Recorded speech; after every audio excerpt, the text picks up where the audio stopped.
नमस्ते, मैं कंचन गुप्ता इस ब्रह्मांड की सभी पवित्र शक्तियों का आवाहन हम अपने अंतःकरण में करके आज द्वादश ज्योतिर्लिंग के विषय में एक अति अद्भुत रोचक कथा सुनाऊंगी। ये ज्योतिर्लिंग शिवालय कृष्णेश्वर धुष्मेश्वर नाम से प्रसिद्ध है। ये ज्योतिर्लिंग भारत में हैदराबाद शहर के अंतर्गत दौलताबाद स्टेशन से 12 मील दूर बेरूल गांव के पास स्थित है। दक्षिण भारत में दक्षिण दिशा में देवगिरी नामक एक श्रेष्ठ पर्वत है। उसके निकट सुधर्मा नामक एक ब्राह्मण रहते थे की प्रिय पत्नी का नाम सुदेहा था, परंतु वे दंपति संतानहीन थे। इस अभाव से ब्राह्मण सुधर्मा को कोई दुख नहीं होता था। वो सोचते थे कि जो प्रभु की इच्छा, जो हरि इच्छा, क्योंकि उन्हें ये ज्ञान था कि जो वस्तु ईश्वर हमें प्राप्त करवाते हैं या नहीं करवाते, इसमें हमारा ही कुछ भला होगा। अगर ईश्वर ने उन्हें कोई संतान नहीं दी, बेटा नहीं दिया, तो इसमें भी हरि इच्छा होगी और ईश्वर की इच्छा के पीछे उन ब्राह्मण दंपति का कुछ भला ही छुपा होगा। परंतु ब्राह्मण स्त्री, ब्राह्मण की पत्नी सुदेहा संतान ना होने के कारण बहुत दुखी रहती थी। और कैसी विडंबना है कि जिन्हें संतान नहीं होती उन्हें आसपास के लोग, मित्र, रिश्तेदार बांझ होने का ताना देते हैं, संतानहीन होने के लिए मनहूस मानते हैं। एक बांझ स्त्री को समाज से परे रखते हैं और जिनकी संतानें हैं वे अपने बच्चों को एक संतानहीन से दूर रखते हैं। संतानहीन स्त्री एवं पुरुष को किसी ऐसे उत्सव या कारज में नहीं बुलाते जो कि संतान की जन्म तिथि पर या संतान के लिए किए उत्सव पर होती है। बेहतर होगा कि हम अपने समाज की इस कुरीति को बदल दें, क्योंकि किसी के मन को दुख देना सबसे बड़ा पाप है और हम शुभ अवसरों पर ऐसे पाप करते हैं।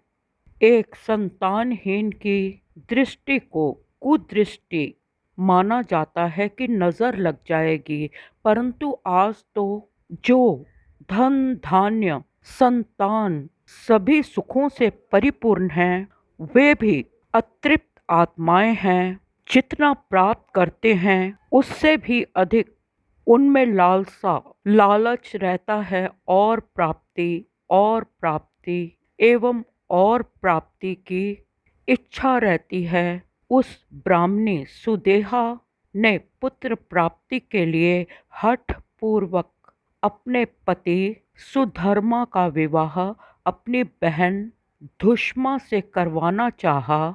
ब्राह्मण ने उसे बहुत समझाया कि अगर धुष्मा पुत्रवती होती है तो लोग तुम्हें और ताना देंगे और तुम एक दासी की भांति अपनी बहन की सेवा करोगी, और हो सकता है कि एक स्थिति आए जब तुम्हें अपनी बहन के पुत्रवती होने की स्थिति से ईर्ष्या हो, डाह हो। परंतु सुदेहा अपनी बहन से बहुत प्यार करती थी और उसे धुष्मा को अपने पति सुधर्मा की धर्म पत्नी बनाकर ले आई। उसने अपने पति का विवाह अपनी छोटी बहन के साथ करवा दिया। धुष्मा को पुत्र प्राप्त हुआ, उस पुत्र का विवाह किया गया और विडंबना ये कि सुधर्मा को अपने प्रेम के बदले रिश्ते नातेदारों से, पड़ोसियों से, आसपास के लोगों से ताना मिला। वे लोग दुश्मन को सिखाने लगे कि उनकी बहन सुदेहा की बुरी नज़र दुश्मन के बेटे को लगेगी। ये सब ताने सुनते सुनते एक स्थिति ऐसी भी आई जबकि सुधर्मा हीन भावना से ग्रसित हो गई और दुश्मन से ईर्ष्या करने लगी और अपनी ही बहन की संतान को मारने के लिए तैयार हो गई। वैसे तो सुदेहा और सुधर्मा दोनों पति पत्नी ब्राह्मण दंपति शिव भक्त थे। सुदेहा धर्मपरायण पतिव्रता प्रेमी स्त्री थी, परंतु हमें अपना वातावरण जो प्रतिकूल है बहुत बदल देता है। अच्छे पवित्र मन भी अपवित्र हो जाते हैं।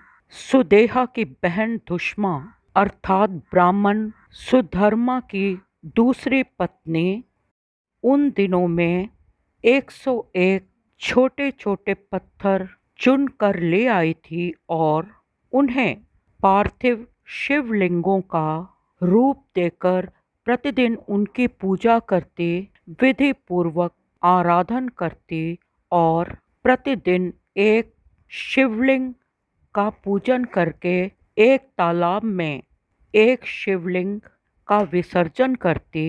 उन्हीं दिनों में ईर्ष्या एवं क्रोध एवं डाह की आग में सुलगती जलती हुई सुधर्मा की पहली पत्नी सुदेहा ने अपने ही भांजे दुष्मा के पुत्र के शरीर को एक तेज धार वाले चाकू से काट दिया और वे टुकड़े उसी तालाब में फेंक आई जिसमें दुष्मा प्रतिदिन शिवलिंगों का विसर्जन करती थी।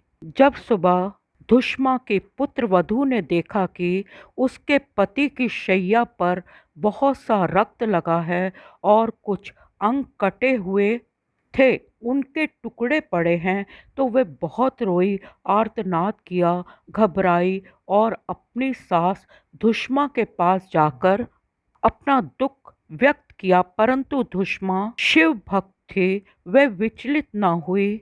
उसे अपने ईश्वर, अपनी पूजा के बल पर पूर्ण विश्वास था। उस दिन दुष्मा की आराधना का व्रत का अंतिम दिन था और वह जाके उस छोटे से पार्थिव शिवलिंग का भी उसी तालाब में विसर्जन कराई और वहां तालाब के किनारे अपने बेटे को खड़ा पाया।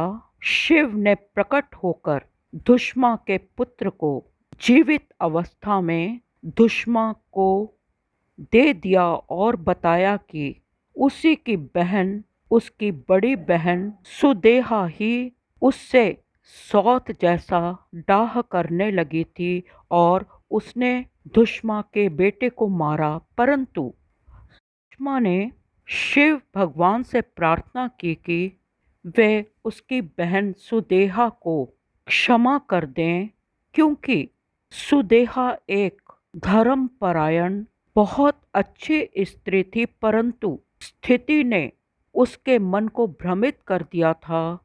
आवश्यक नहीं कि जो बहुत पुण्यवान है उसने कभी पाप ना किया हो और जो पापी है उसने कभी कोई अच्छा कर्म ना किया हो। दुष्मा की प्रार्थना से प्रसन्न होकर भगवान शिव ने सुदेहा को क्षमा दान दिया और जिस स्थान पर शिव प्रकट हुए थे वहां धरती का उभार हुआ और वे धृष्णा के ईश्वर धृष्णेश्वर के नाम से विख्यात हुए और वहां एक धृष्णेश्वर नामक तीर्थ का निर्माण हुआ।